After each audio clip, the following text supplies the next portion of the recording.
పూరా లోకల్ అనుకున్న ప్రతి కార్యక్రమంలో గుర్తుపెట్టుకోవాలి. ఖచ్చితంగా ఎన్నికలు గెలిపించడానికి మనం పనిచేయాలి తప్ప కానీ నేను కాలు తీసి బయటికి పెట్టాలంటే నా ₹1 ఖర్చు ఎవరు ఇవ్వాలి అని ఆలోచించినప్పుడు ఏ పార్టీ కూడా ఏం చేయలేదు. కాబట్టి ఖచ్చితంగా కాంగ్రెస్ పార్టీ కరీంనగర్ లో ప్రక్షాళన దిశగా ముఖ్యమంత్రి గారు పిసిసి ప్రెసిడెంట్ గారు ఆదేశాలు ఇస్తే కరీంనగర్ ను ఖచ్చితంగా ప్రక్షాళన చేసి దీన్ని పటిష్టం చేయడానికి ఖచ్చితంగా నేను ఉంటానని చెప్పేసి సందర్భంగా కూడా కోరుతున్నాను. మరి ముఖ్యంగా ఇవాళ చూసుకున్నట్లయితే స్టాఫ్ గురించి అద్భుతంగా బిజీ షెడ్యూల్ లో కూడా మరి 3 మీటింగ్లు ఏర్పాటు చేయడం అనేది నిజానికి వారికి కూడా నేను మనస్ఫూర్తిగా ధన్యవాదాలు తెలియజేస్తున్నాను. అలాగే పిసిసి ప్రెసిడెంట్ మహేష్ కుమార్ గౌడ్ గారు కూడా మొదటి నుంచి కూడా ఖచ్చితంగా మరి నరేందర్ రెడ్డి గెలుస్తారు అన్న ఒక ఆలోచనగా నాకు సంపూర్ణ మద్దతు ప్రకటించిన వారికి ధన్యవాదాలు.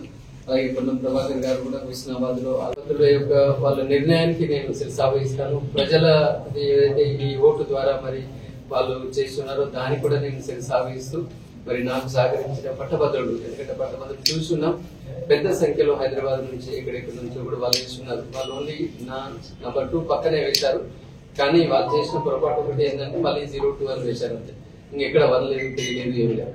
సో ఈ రకంగా వాళ్ళ సంపూర్ణ మద్దతు ఉన్నట్టుగా నేను భావిస్తున్నాను. కాబట్టి పట్టభద్రులందరికీ కూడా ధన్యవాదాలు. అయితే ఇక్కడ గమనించాలి, ఇది మనం నైతికంగా విజయం సాధించాము. నా శ్రేయోభిలాషులు కానీ మరి కాంగ్రెస్ శ్రేణులు కానీ పట్టభద్రులు కానీ ఎవరు కూడా దీని గురించి అధైర్యపడకూడదు. ఖచ్చితంగా నరేందర్ రెడ్డి మళ్ళీ ఫీల్డ్ లో ఉంటాడు. యాక్టివ్ కాంగ్రెస్ కార్యకర్తగా మరి ముఖ్యమంత్రి గారు రేవంత్ రెడ్డి గారు, తర్వాత పిసిసి ప్రెసిడెంట్ మహేష్ కుమార్ గౌడ్ గారు ఎలాంటి బాధ్యతలు అప్పగించినా కూడా ఖచ్చితంగా నేను పార్టీకి సేవ చేస్తూ పట్టభద్రులకు నేను ఏవేవి హామీలు అయితే ఇచ్చానో గెలిచిన అభ్యర్థి కంటే ముందుగా అవన్నీ కూడా యాక్టివ్ రోల్ ప్లే చేస్తూ నేను ఎక్కడెక్కడ ప్రామిస్ చేశానో వాళ్ళందరికీ కూడా అండగా ఉంటూ ముఖ్యమంత్రి గారి దగ్గర కూర్చొని అవన్నింటిని కూడా సాల్వ్ చేయడానికి రేపటి మించిన కార్యాచరణ ఉంటుంది అని కూడా సో ఎట్టి పరిస్థితుల్లో వెనుక అడుగు వేసేది లేదు. రాబోయే రోజుల్లో ఇంకా క్రియాశీలకంగా ముఖ్యంగా కరీంనగర్ కాంగ్రెస్ పార్టీని అయితే బాగా బలోపేతం చేయాల్సిన అవసరం ఉంది. కాంగ్రెస్ శ్రేణులకు ఇక్కడ ఒక కింది స్థాయి శ్రేణులకు ఇక్కడ ఒక లీడర్ అవసరం అనేది ఉన్నది. ఎందుకంటే చూస్తున్నాను కదా, ఇక్కడ ఆల్మోస్ట్ 3 రోజుల కౌంటింగ్ ప్రారంభమైనప్పుడు కూడా మరి ఇక్కడ కాంగ్రెస్ శ్రేణుల హడావిడి అక్కడ కనపడలేదు. అంటే అక్కడ ఒక లీడర్ అవసరం ఉంది కరీంనగర్. సో ఖచ్చితంగా ఈ కరీంనగర్ కాంగ్రెస్ ని పటిష్టం చేయడానికి నేను అహోరాత్రులు పనిచేస్తాను. ఒకవేళ ముఖ్యమంత్రి గారు చెప్పినట్లయితే ఖచ్చితంగా ఎక్కడెక్కడ పార్టీలో ల్యాప్సెస్ ఉన్నాయో, ఎందుకంటే ఆల్మోస్ట్ 42 అసెంబ్లీ కాన్స్టిట్యూయెన్సీస్ విస్తృతంగా తిరిగి వచ్చారు. ల్యాప్సెస్ లేవు అనేది అది తప్పు, ల్యాప్సెస్ ఉన్నాయి. కానీ వాటిని సరిదిద్దడానికి నాకు అవకాశం ఇస్తే కనుక తప్పకుండా నేను పార్టీకి ఎల్లవేళలా కృషి చేస్తూ మరి రాబోయే కాంగ్రెస్ పార్టీ తరఫున ఏ ఎన్నికలు ఉన్నా కూడా నా కాంగ్రెస్ పార్టీ గెలుపుగా నేను ఖచ్చితంగా పనిచేస్తానని చెప్పేసి ఈ సందర్భంగా మనం ఫైనల్ గా మరి ముఖ్యమంత్రి గారికి అలాగే పిసిసి ప్రెసిడెంట్ గారికి వారితో పాటుగా స్పెషల్ థ్యాంక్స్ మాత్రం ఖచ్చితంగా మరి మంత్రివర్యులు మంత్రి నివాసులు దుద్దిల శ్రీధర్ బాబు గారికి మాత్రం ఖచ్చితంగా నేను స్పెషల్ థ్యాంక్స్ చెప్పాలనుకున్నాను.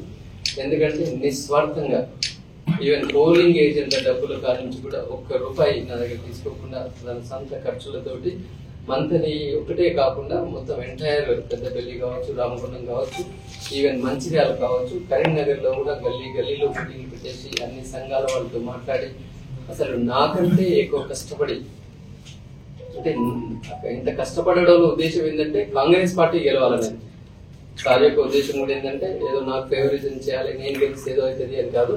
కాంగ్రెస్ పార్టీ గెలవాలి అని చాలా కసిగా పనిచేసిన చాలా మందిలో పొన్నం ప్రభాకర్ గారు పనిచేసి ఉన్నారు, అందరూ పనిచేశారు. కానీ ముఖ్యంగా స్పెషల్ థ్యాంక్స్ మాత్రం శ్రీధర్ బాబు గారు ఖచ్చితంగా చెప్పాలి.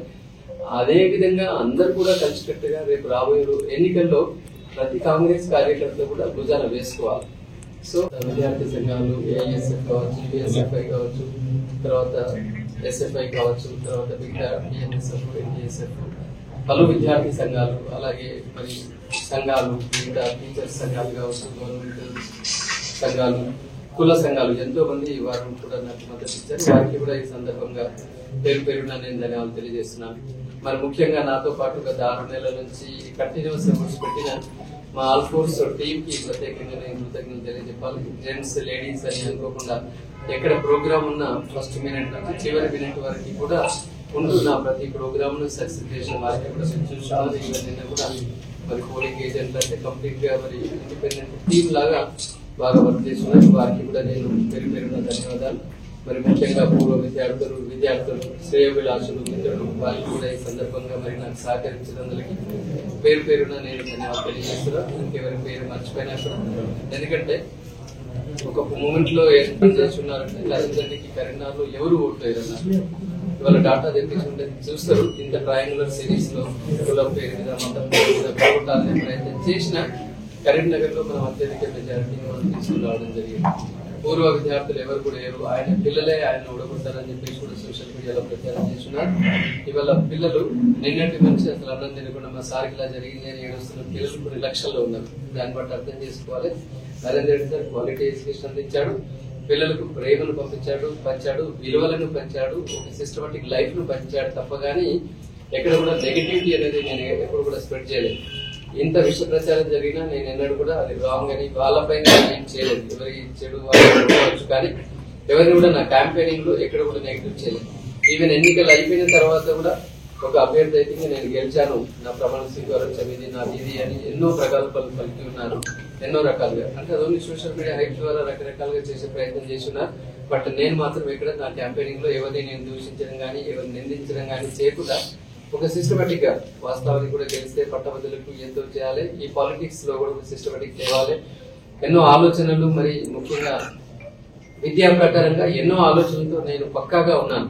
నా కాన్ఫిడెన్స్ ఉంది. గెలిచిన వాళ్ళకంటే ఎడ్యుకేషన్ తెలంగాణ విద్యారంగంలో ఏ రకంగా మార్చాలన్న ఒక పక్క ప్రణాళికలతోటి నేను ముందుకు వెళ్ళాను.